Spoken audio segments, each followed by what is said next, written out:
Hello students, આજે આપણે ધોરણ 11 ના ચેપ્ટર નંબર 5 ના લેક્ચર નંબર 20માં બીજા ક્રમનું અને એક દ્વિદળીનું કુળ સોલેનેસી કુળનો આપણે અભ્યાસ કરવાનો છે.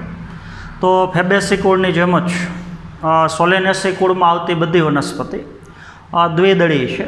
તો સોલેનેસી કુળ દ્વિદળી વનસ્પતિનું કુળ છે. તો સોલેનેસી કુળ એક ખૂબ જ મોટું કુળ છે. તો અસંખ્ય જાતિની વનસ્પતિ આ કુળની અંદર સમાવિષ્ટ છે. પણ આ કુળમાં આવેલી સૌથી અગત્યની વનસ્પતિ જે બટાકા વનસ્પતિ છે. તો સોલેનેસી કુળને આપણે બટાકાના કુળ તરીકે પણ ઓળખીએ છીએ. તો સોલેનેસી કુળની અંદર આવતી વનસ્પતિની આપણે પ્રકૃતિની વાત કરીએ તો ફેબેસી કુળની જેમ જ સોલેનેસી કુળમાં આવતી વનસ્પતિ જે મોટા ભાગે સર્વવ્યાપી વનસ્પતિ છે. આ કુળની વનસ્પતિ ઉષ્ણકટિબંધમાં જોવા મળે છે, સમશીતોષ્ણ કટિબંધમાં જોવા મળે છે અને શીતકટિબંધમાં જોવા મળે છે.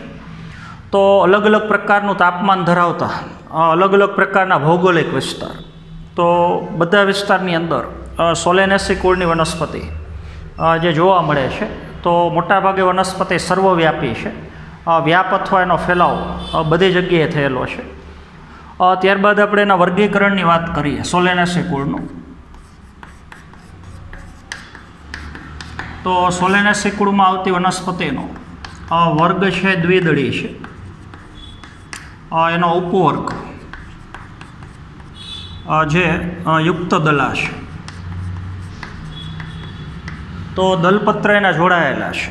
આ કુળની વનસ્પતિમાં પુષ્પની અંદર દલચક્રમાં જેટલા દલપત્ર છે તો બધાય દલપત્ર એકબીજા સાથે જોડાયેલા છે. ત્યારબાદ એની શ્રેણીની વાત કરીએ આપણે તો શ્રેણી એની બાયકાર્પેલિટી છે. તો કાર્પેલ એટલે સ્ત્રીકેસર. સ્ત્રીકેસર ચક્રમાં 2 સ્ત્રીકેસર છે તો એના ઉપરથી નામ છે બાયકાર્પેલિટી. પછી આપણે એના ગોત્રની વાત કરીએ તો ગોત્ર છે એનું પોલિમોનિયલ્સ.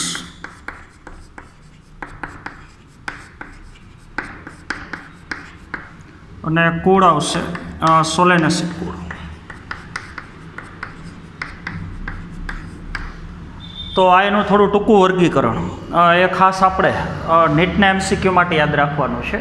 વર્ગ દ્વિદળી છે, ઉપવર્ગ દલપત્ર જોડાયેલા છે એટલે યુક્ત દલા છે, શ્રેણી બાયકાર્પેલિટી છે, ગોત્ર પોલિમોનિયલ્સ છે અને કુળ એનું સોલેનેસી કુળ છે. તો એનું વર્ગીકરણ છે. બીજી અગત્યની વસ્તુ, સોલેનેસી કુળની અંદર આવતી વનસ્પતિ જે મોટા ભાગે છોડ અને ક્ષુપ સ્વરૂપે છે. વૃક્ષ સ્વરૂપની વનસ્પતિઓ આ કુળની અંદર બહુ ઓછી છે. તો મોટા ભાગે એનું સ્વરૂપ કાં નાના કદના છોડ હોય અથવા ક્ષુપ હોઈ શકે, ભાગ્યે જ વૃક્ષ હોઈ શકે. અને જો વૃક્ષ સ્વરૂપ હોય તો બહુ મોટા કદના વૃક્ષ ન હોય, એકદમ નાના કદના વૃક્ષ હોય, પણ મોટા ભાગે એનું સ્વરૂપ છોડ અને ક્ષુપ પ્રકારનું છે. ત્યારબાદ એના વાનસ્પતિક લક્ષણોની વાત કરીએ તો 3 વાનસ્પતિક અંગો, મૂળ, પ્રકાંડ અને પર્ણ. તો મૂળ આપણને ખબર છે સોલેનેસી કુળમાં આવતી વનસ્પતિ દ્વિદળી છે અને દ્વિદળી વનસ્પતિ હોય તો એનું કુળ આપણે એનો મૂળનો ભાગ જે મોટા ભાગે સોટી મૂળ તંત્ર છે, સ્થાનિક મૂળ છે. ત્યારબાદ એના પ્રકાંડની વાત કરીએ તો મોટા ભાગે પ્રકાંડ જે શાકીય પ્રકારનો છે. તો શાકીય પ્રકાંડ એટલે એકદમ કુમળા પ્રકાંડ, જે પ્રકારની બાહ્ય સપાટી ઉપર મૃત છાલ ન હોય, એટલે કે પ્રકાંડ કાષ્ઠીય ન હોય, નરમ હોય, પોચું હોય અને બાહ્ય સપાટી ઉપર છાલ ગેરહાજર હોય. તો મોટાભાગે એનું પ્રકાંડ શાકીય હોય છે. પણ અમુક વનસ્પતિમાં પ્રકાંડ મૃત છાલ ધરાવતો કાષ્ઠીય હોઈ શકે. તો પ્રકાંડમાં 2 શક્યતા છે. પ્રકાંડ શાકીય હોઈ શકે અને કાષ્ઠીય હોઈ શકે, પણ મોટાભાગે પ્રકાંડ શાકીય જોવા મળે છે. બીજું પ્રકાંડ સીધા છે, નળાકાર છે અને શાખિત છે. તો પ્રકાંડનો ભાગ આગળ જતાં શાખામાં વિભાજિત થાય છે. તો પ્રકાંડમાં અલગ અલગ શાખાઓ પડે છે. તો પ્રકાંડ શાખિત છે. પ્રકાંડની બાહ્ય સપાટી ગોળ છે એટલે કે નળાકાર છે. તો પ્રકાંડ છે સીધા છે, બાહ્ય સપાટી ગોળ એટલે નળાકાર છે અને પ્રકાંડ શાખાઓ ધરાવે છે એટલે શાખિત છે. બીજું પ્રકાંડ મજબૂતે હોઈ શકે અને વચ્ચેથી પોલું હોઈ શકે. તો મોટાભાગના વનસ્પતિમાં પ્રકાંડ નક્કર હોય છે, પણ અમુક વનસ્પતિમાં પ્રકાંડ વચ્ચેના ભાગેથી સહેજ પોલું હોઈ શકે. તો પ્રકાંડ છે મજબૂત અથવા સહેજ પોલું હોઈ શકે.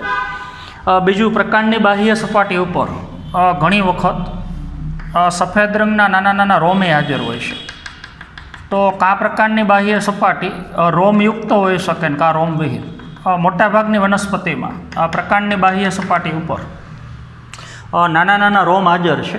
તો પ્રકાંડ છે રોમમય હોઈ શકે અને રોમવિહીન હોઈ શકે. આમાં આવતી અગત્યની વનસ્પતિ બટાકા. તો આપણને ખબર છે આ કુળની વનસ્પતિમાં પ્રકાંડ મોટાભાગે હવાઈ હોઈ શકે, પણ બટાકા જેવી વનસ્પતિની અંદર પ્રકાંડ છે ભૂમિગત ભૂગર્ભીય પ્રકાંડે હોઈ શકે, જમીનની અંદરે હોઈ શકે. તો એ બધી એની પ્રકાંડની ખાસિયત છે. ત્યારબાદ આ કુળની વનસ્પતિનું પર્ણ. તો આગળના કુળની જેમ જ પર્ણ વિન્યાસ, પ્રકાંડ ઉપર પર્ણની ગોઠવણી જે મોટાભાગે એકાંતરિત છે. બીજું, પર્ણનો પ્રકાર. તો મોટાભાગે પર્ણ સાદા પર્ણ છે, પણ ક્યારેક પર્ણ સંયુક્ત પર્ણ હોઈ શકે. તો મોટાભાગે પર્ણનો પ્રકાર સાદા છે, પણ ક્યારેક પર્ણનો પ્રકાર સંયુક્ત હોઈ શકે. સંયુક્ત પર્ણની અંદર પીછાકાર પર્ણ હોઈ શકે, અથવા આપણે એને પક્ષવત પર્ણ કહીએ છીએ, પણ મોટાભાગે પર્ણનો પ્રકાર છે સાદા પર્ણ છે. તો આ બધી પર્ણની અલગ અલગ પ્રકારની અવનવી અથવા અગત્યની ખાસિયતો છે. ઘણી વખત પર્ણની સપાટી ઉપર પણ પ્રકાંડની જેમ જ નાના નાના રોમેય હોઈ શકે. તો આ બધી ખાસિયતો પર્ણ માટે ખાસ કરીને આપણે યાદ રાખવાની છે. બીજું, પર્ણના કક્ષમાં મોટાભાગે ઉપપર્ણ ગેરહાજર છે. તો પર્ણ છે અનુપપર્ણીય છે. ફેબેસી કુળની વનસ્પતિમાં પર્ણતલની બે પાર્શ્વ બાજુ ઉપપર્ણ હાજર છે, તો એના પર્ણ ઉપપર્ણીય છે. પણ સોલેનેસી કુળની અંદર પર્ણ છે મોટાભાગે અનુપપર્ણીય છે, તો ઉપપર્ણ મોટાભાગે ગેરહાજર છે. બીજું, પર્ણની અંદર શિરાવિન્યાસ દ્વિદળી વનસ્પતિ છે, એટલે ઝાલાકાર શિરાવિન્યાસ છે.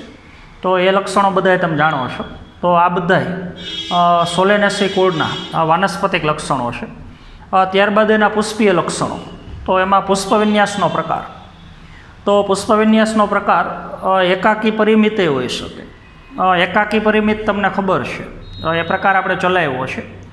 પુષ્પવિન્યાસ અક્ષની ટોચ ઉપર ફક્ત એક જ પુષ્પ હોય, એટલે આખા પુષ્પવિન્યાસમાં ફક્ત એક જ પુષ્પ હોય, અગ્રકલિકાના રૂપાંતરણથી બન્યું હોય, તો એકાકી પરિમિત. પછી સામાન્ય પરિમિતે હોઈ શકે. પછી પુષ્પ કક્ષીય હોઈ શકે. કક્ષીય એટલે અપરિમિત પ્રકારનો પુષ્પવિન્યાસ. તો પુષ્પવિન્યાસ પરિમિતે હોઈ શકે અને અપરિમિતે હોઈ શકે.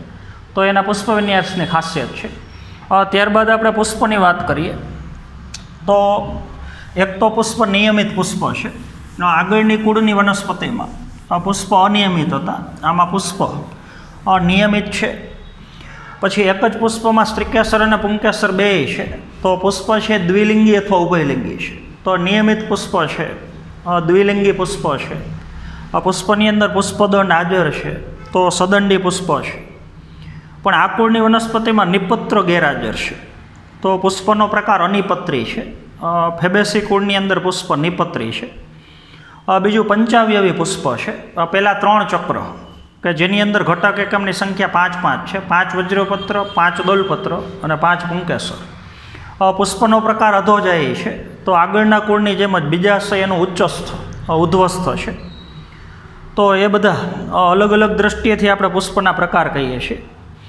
ત્યારબાદ 4 અગત્યના પુષ્પીય ભાગો એ સમજવા માટે સૌથી પહેલાં આપણે આ કુળની વનસ્પતિનું પુષ્પસૂત્ર દર્શાવીએ છીએ.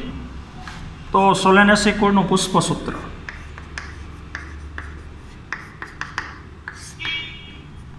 તો સૌથી પહેલાં તો પુષ્પની અંદર નિપત્ર ગેરહાજર છે. તો પુષ્પ અનિપત્રી છે. તો ત્યાં આપણે લખશું ઈબીઆર.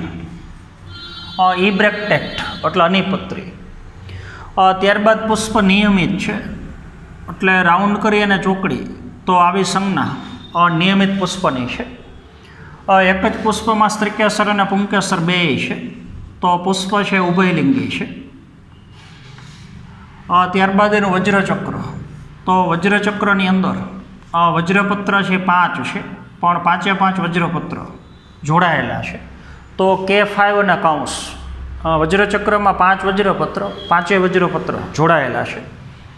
દલચક્રની અંદર આની જેમ જ દલપત્રની સંખ્યા 5 છે, પણ 5 દલપત્રો જોડાયેલા છે, યુક્ત દલા છે. પુંકેસર ચક્રની અંદર પુંકેસરની સંખ્યા 5 છે, તો A5, પણ 5 પુંકેસર એકબીજાથી છૂટા છે, પણ પુંકેસર દલપત્ર હારે જોડાયેલા છે. તો એકદમ અગત્યની ખાસિયત દલ લગ્ન પુંકેસર. તો આપણે C અને Aની વચ્ચે જોડાણ દર્શાવીએ છીએ. 5 પુંકેસર એકબીજાથી છૂટા છે, એટલે અહીંયા કાઉન્સ નહીં આવે, પણ 5 પુંકેસર એક પુંકેસર એક દલપત્ર હારે જોડાયેલા છે, તો દલ લગ્ન પુંકેસર. ત્યારબાદ સ્ત્રીકેસર ચક્રમાં જીની નીચે લીટો તો બીજાશય ઉદ્ધ્વસ્થ છે, એટલે પુષ્પનો પ્રકાર અધો જાય છે. અને સ્ત્રીકેસરની સંખ્યા 2 છે, અને 2 સ્ત્રીકેસર જોડાયેલા છે, તો યુક્ત દ્વિસ્ત્રીકેસર. તો આપણને ખબર છે જો સ્ત્રીકેસર જોડાયેલા હોય 2 સ્ત્રીકેસર, તો બીજાશય એક જ હોય, પણ એ બીજાશયમાં કોટર અથવા પોલાણની સંખ્યા 2 હોય, તો સોલેનેસી કુળનું પુષ્પસૂત્ર. તો હવે એક પછી એક ભાગ આપણે જોતા જઈએ. સૌથી પહેલાં તો વજ્રચક્ર. તો વજ્રચક્રની અંદર વજ્રપત્રની સંખ્યા 5 છે, પણ યુક્ત વજ્રપત્રી છે. બીજી આની એક ખાસિયત, વજ્રચક્રની અંદર જે વજ્રપત્ર છે એ ચીર લગ્ન છે. સામાન્ય રીતે એવું હોય કે ફલન થયા પછી બીજાશયનું રૂપાંતરણ જ્યારે ફળમાં થાય તો વજ્રચક્ર છે મોટાભાગે ખરી પડે, પણ આ કુળની વનસ્પતિમાં બીજાશયમાંથી ફળ બન્યા પછી પણ વજ્રચક્ર ફળની સાથે લાંબા સમય સુધી જોડાયેલા રહે છે. રીંગણમાં આપણે જોયું છે, રીંગણનું જે ડીટીયું છે ત્યાં જે ગ્રીન કલરનો ભાગ છે એ એનું વજ્રચક્ર છે. તો ફળ બન્યા પછી પણ વજ્રચક્ર ચીર લગ્ન એટલે લાંબા સમય સુધી ફળની સાથે જોડાયેલા રહેતા વજ્રપત્ર. તો વજ્રચક્રમાં વજ્રપત્ર 5 છે, જોડાયેલા છે, વજ્રપત્ર ચીર લગ્ન છે. અને બીજી એની અગત્યની ખાસિયત વજ્રચક્રની એનો કલિકાંતર વિન્યાસ જે ધારાસ્પર્શી છે. તો 5 વજ્રપત્રની કિનારીઓ એકબીજા સાથે જોડાયેલી છે. ત્યારબાદ દલચક્ર. દલચક્રમાં દલપત્ર 5 છે, 5 દલપત્ર એકબીજા હારે જોડાયેલા છે, તો યુક્ત દલપત્રી છે. અને દલપત્ર પુંકેસર હારે જોડાયેલા છે, તો પુંકેસર દલ લગ્ન છે. વજ્રચક્રની જેમ જ દલચક્રની અંદર જે દલપત્ર છે એમાંય કલિકાંતર વિન્યાસનો પ્રકાર ધારાસ્પર્શી છે, તો દલપત્રો કિનારીએથી એકબીજા સાથે જોડાયેલા છે. ત્યારબાદ પુંકેસર ચક્રની આપણે વાત કરીએ તો પુંકેસરની સંખ્યા 5 છે, 5 પુંકેસર એકબીજા કરતાં છૂટા છે, પણ પુંકેસર દલપત્ર હારે જોડાયેલા છે, તો પુંકેસરનો પ્રકાર દલ લગ્ન છે. સ્ત્રીકેસર ચક્રની અંદર સ્ત્રીકેસરની સંખ્યા 2 છે, 2 સ્ત્રીકેસર એકબીજા હારે જોડાયેલા છે, તો યુક્ત દ્વિસ્ત્રીકેસરી. દ્વિસ્ત્રીકેસરી એટલે સ્ત્રીકેસરની સંખ્યા 2 ને યુક્ત એટલે જોડાયેલા. પુષ્પનો પ્રકાર અધો જાય છે, તો જીની નીચે લીટો એટલે બીજાશય ઉદ્ધ્વસ્થ થશે. ત્યારબાદ આપણે એના ફળ અને બીજની વાત કરીએ તો ફળનો મોટા ભાગે પ્રકાર અનષ્ટીલા ફળ હોય છે. તો આપણને ખબર છે અનષ્ટીલા ફળની અંદર ફલાવરણ 3 ભાગમાં વિભાજિત હોય, પણ એમાં જે અંતઃફલાવરણ હોય એ નરમ અથવા પોચું હોય, અથવા અમુક વનસ્પતિની અંદર ફળનો પ્રકાર પ્રાવર ફળે હોઈ શકે. પ્રાવર ફળ ન કેવું હોય તો એને બહુસ્ફટિક કહી શકો. દાખલા તરીકે ધતુરાનું ફળ છે તો એ 2 કરતાં વધારે ધારથી એનું ફલાવરણ ખુલે છે, તો પ્રાવર ફળે હોઈ શકે. તો ફળમાં 2 શક્યતા છે, કાં ફળનો પ્રકાર અનષ્ટીલા હોઈ શકે ને કાં બેરી હોઈ શકે. ફળની અંદર બીજની સંખ્યા મોટાભાગે ઘણી બધી વધારે હોય છે. બીજનો પ્રકાર આપણને ખબર છે. હવે દ્વિદળી વનસ્પતિ હોય તો મોટાભાગે અભ્રૂણપોષી બીજ હોવું જોઈએ, પણ આ કુળની વનસ્પતિમાં અપવાદ છે. આ કુળની મોટાભાગની વનસ્પતિમાં દ્વિદળી બીજ હોવા છતાં બીજનો પ્રકાર છે ભ્રૂણપોષી બીજ છે. બીજું સ્ત્રીકેસર 2 છે ને 2 સ્ત્રીકેસર જોડાયેલા છે, તો આપણે એના સ્ત્રીકેસરના બીજાશયનો છેદ લઈએ તો 2 સ્ત્રીકેસર જોડાવાથી 1 સ્ત્રીકેસર બન્યો છે. દાખલા તરીકે 2 સ્ત્રીકેસર હોય તો બીજાશય ખરેખર 2 હોવા જોઈએ, પણ જો 2 સ્ત્રીકેસર જોડાઈ જતા હોય, બીજાશય જોડાઈ જાય, પરાગવાહિની જોડાઈ જાય, તો 2 બીજાશયનો એક ખંડ આ બીજાશયમાં જોવા મળશે. તો આ બીજાશયનો જો આપણે આડો છેદ લઈ યુક્ત દ્વિસ્ત્રિકેસરી, તો બીજાશયની અંદર પોલાણની સંખ્યા 2 હશે.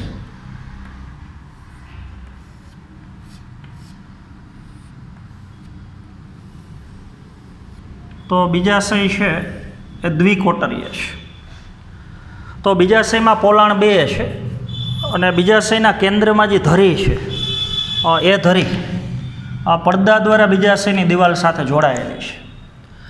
તો હવે જરાયુનું સ્થાન કેન્દ્રમાં વિકાસ પામેલી જે ધરી છે એની સાથે છે. તો બીજાશયના પોલાણમાં ઉપસેલો જરાયુ છે, એટલે કેન્દ્રમાં વિકાસ પામેલી ધરી અને એના ઉપર જરાયુ છે, અને એ જરાયુની સાથે આ અંડકો ચોટેલા છે. તો જરાયુ વિન્યાસ આગળ આપણે ચર્ચા કરી છે, અક્ષવર્તી જરાયુ વિન્યાસ છે, કારણ કે અંડકોનું ઉદ્ભવ સ્થાન, જરાયુનું સ્થાન જે કેન્દ્રમાં વિકાસ પામેલી ધરી ઉપર છે, તો એનો જરાયુ વિન્યાસ અક્ષવર્તી છે. તો ઘણા બધા અંડકો 2 પોલાણની અંદર વચ્ચેના અક્ષ સાથે જોડાઈને ગોઠવાયેલા છે, તો જરાયુ વિન્યાસનો પ્રકાર અક્ષવર્તી છે. તો બીજાશયમાં કોટર 2 છે એ દર્શાવે છે કે સ્ત્રીકેસરનો પ્રકાર યુક્ત દ્વિસ્ત્રિકેસરી છે. તો પુષ્પના ઘણા બધા લક્ષણો, ફળ, બીજ, આ બધાની આપણે વાત કરી. તો આના ઉપરથી હવે આ કુળની આપણે પુષ્પાકૃતિ ડ્રો કરીએ.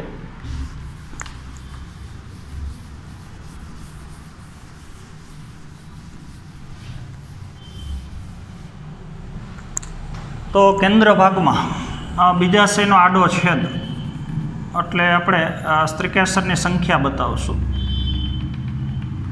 એને ઘેરીને 5 પુંકેસરનું બનેલું પુંકેસર ચક્ર, એને ઘેરીને 5 દલપત્રનું બનેલું આખું દલ ચક્ર, અને સૌથી બહારની બાજુ આવશે વજ્રચક્ર.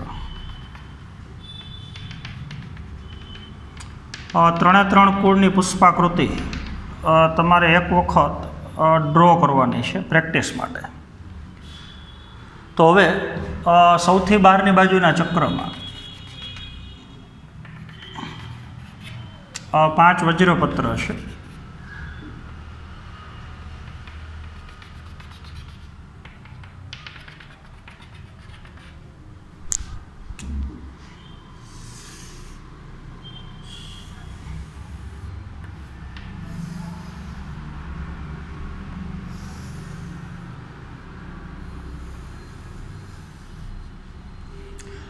પાંચે 5 વજ્રપત્ર એકબીજા હારે જોડાયેલા છે, તો યુક્ત વજ્રપત્રી છે.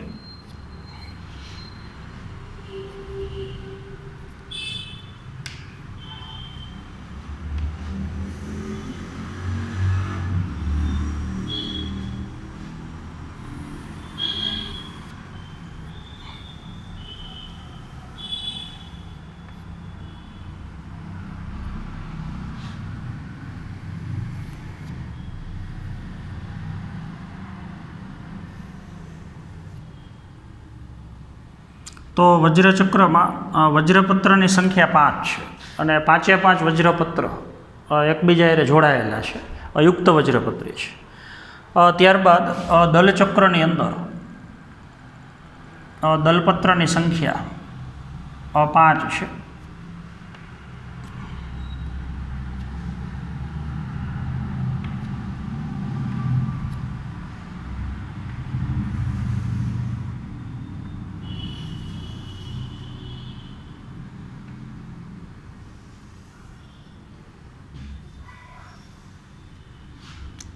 તો આપણને ખબર હશે 5એ 5 દલપત્ર પણ કિનારીએથી એકબીજા સાથે જોડાયેલા છે.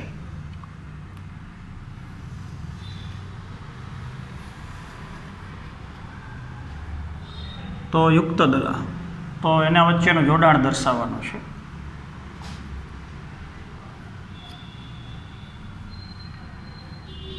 તો દલપત્રની સંખ્યા 5 છે, અને 5એ 5 દલપત્ર કિનારીએથી જોડાયેલા છે. ત્યારબાદ પુંકેસરની સંખ્યા 5 છે, પણ પુંકેસર દલપત્ર આયરે જોડાયેલા છે. તો આપણે પુંકેસરનું દલપત્ર આયરે જોડાણ બતાવવાનું.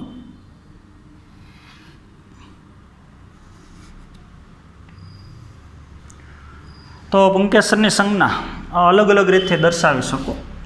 તો પુંકેસરની સંખ્યા 5 અને 5 એ 5 પુંકેસર દલપત્ર આયરે જોડાયેલા. તો એને આપણે દલ લગ્ન પુંકેસર કહીએ છીએ.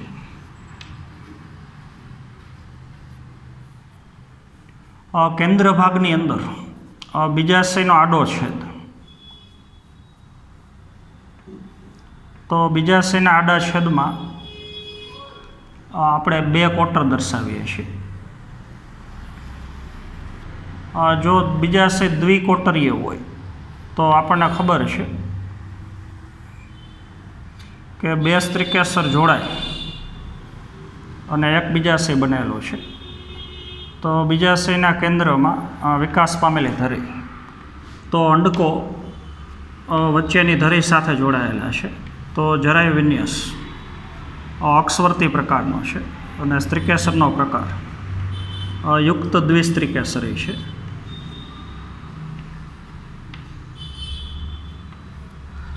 બીજું પુષ્પ અનિપત્રી છે એટલે અહીંયા સંજ્ઞા નહીં આવે, પણ પુષ્પનો પ્રકાર નિયમિત છે એટલે ઉપર ટપકું અને વચ્ચે બતાવશું આપણે ચોકડી. તો આ થઈ ગઈ સોલેનેસી કુળની પુષ્પાકૃતિ. તો પુષ્પસૂત્ર અને પુષ્પાકૃતિ. ત્યારબાદ આ કુળમાં આવતી વનસ્પતિની આર્થિક અગત્યતા. તો આ કુળની ઘણી બધી વનસ્પતિ, એક તો આપણે એનો ખોરાકના સ્ત્રોત તરીકે ઉપયોગ કરીએ છીએ. ટમેટાં છે, બટાકા છે, મરચાં છે. તો આ બધી વનસ્પતિનો આપણે ખોરાક તરીકે ઉપયોગ કરીએ છીએ. રીંગણ છે. બીજું મસાલા તરીકે અમુક વનસ્પતિ વપરાય છે. દાખલા તરીકે મરચાંનો ઉપયોગ આપણે મસાલા તરીકે કરીએ છીએ. આ કુળની અમુક વનસ્પતિ ઔષધ તરીકે, દવા તરીકે વપરાય છે. દાખલા તરીકે બેલેડોના વનસ્પતિ છે. તો એ વનસ્પતિનો આપણે ઉપયોગ કીકીનું વિસ્તરણ પ્રેરતી દવા તરીકે કરીએ છીએ. આંખની અંદર ઘણા લોકોનું કીકીનું બરોબર વિસ્તરણ ન થતું હોય તો એના માટેની જે દવા છે એમાં આપણે બેલેડોના વનસ્પતિનો ઉપયોગ કરીએ છીએ. અશ્વગંધા વનસ્પતિ છે તો એ ચેતાકીય ટોનિક છે, એટલે ચેતાતંત્રની અમુક દવાઓની બનાવટમાં એનો ઉપયોગ થાય છે. તાવ માટેની એક સારી દવા છે તો અશ્વગંધાનો આપણે એમાંય ઉપયોગ કરીએ છીએ. સુશોભન માટે વપરાતી વનસ્પતિ તો પેટુનિયા આલ્બા વનસ્પતિ, જેનો આપણે સુશોભન માટે ઉપયોગ કરીએ છીએ. ધૂમ્રપાન માટે પણ આપણે અમુક વનસ્પતિનો ઉપયોગ કરીએ છીએ. દાખલા તરીકે આ કુળમાં આવતી વનસ્પતિ તમાકુ. તો તમાકુનો આપણે ધૂમ્રપાન તરીકે પણ ઉપયોગ કરીએ છીએ. તો આવી આ કુળની અલગ અલગ વનસ્પતિનો અલગ અલગ હેતુ માટે આર્થિકતાની દ્રષ્ટિએ આપણે ઉપયોગ કરીએ છીએ, એનું બજારની અંદર વેચાણ કરીએ છીએ. તો ખૂબ જ એક અગત્યનું કુળ સોલેનેસી કુળ, એની આપણે એકદમ વિસ્તૃત ચર્ચા કરી. તો હવે આવતા પીરિયડની અંદર આ ચેપ્ટરનો છેલ્લો પ્રશ્ન અને છેલ્લા ક્રમનું કુળ, એકદળીનું કુળ લીલિયાસી કુળનો આપણે આ જ રીતથી અભ્યાસ કરવાનો છે. તો જે એની આપણે ચર્ચા આવતા પીરિયડમાં કરશું. તો આજના પીરિયડમાં આપણે અહીંયા સુધી રાખશું. Thank you.